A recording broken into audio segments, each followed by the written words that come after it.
पाठवायची. पूर्वी पाऊस म्हटलं की आम्हाला आईची माया आठवायची. त्याची एखादी सर आम्हाला शाळेतून हळूच घरी पाठवायची.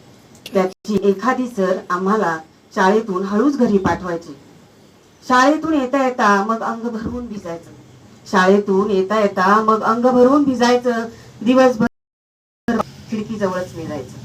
दिवसभर पाऊस पाहत खिडकी जवळच निघायचं. त्याच्या सहवासात सर्वांचाच आनंदाचा पोळा होता. त्याच्या सहवासात सर्वांचाच आनंदाचा पोळा होता.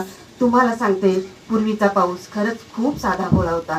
तुम्हाला सांगते पूर्वीचा पाऊस खरंच खूप साधा भोळा होता. आता मात्र तसं होत नाही.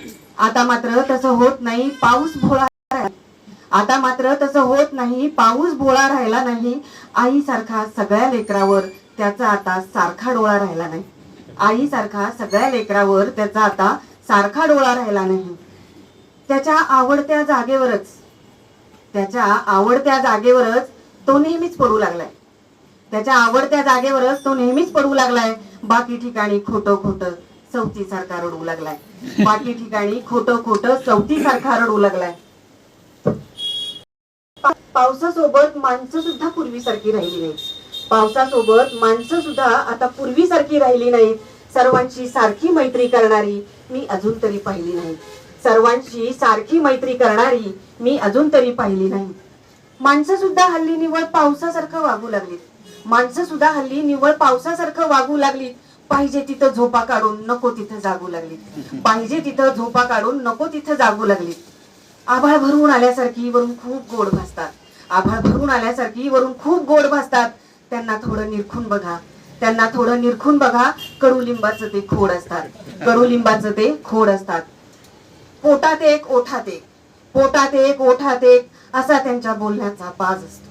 पोटात एक ओठात एक असा त्यांच्या बोलण्याचा बाज असतो. भरवसा ठेवता न येण्यासारखा.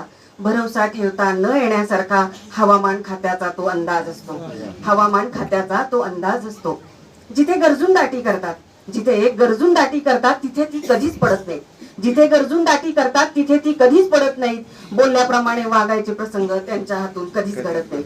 बोलल्याप्रमाणे वागायचे प्रसंग त्यांच्या हातून कधीच घडत नाहीत. त्यांचे वागणे म्हणजे जणू खोटेपणाची घुटी असते. त्यांचे वागणे म्हणजे जणू खोटेपणाची घुटी असते. त्यांच्या मर्जीतल्या माणसावरच नेहमीच ढगफुटी असते. नेहमीच ढगफुटी असते. पाऊस आणि माणसावर खरं सांगायचं तर पाऊस आणि माणसावर लिहावं तेवढं थोडं आहे. सर्वात आधी कोण बिघडलं हे खरंच सांगते न सुटणारं कोडं आहे. हे खरंच सांगते न सुटणारं कोडं आहे. म्हणून वाटतं एकदा तरी आपल्या नीतीला जागलं पाहिजे. पाऊस असो की माणूस त्यानं पूर्वीसारखंच नीतीनं वागलं पाहिजे. पाऊस असो की माणूस त्यांनी पूर्वीसारखंच नीतीनं वागलं पाहिजे.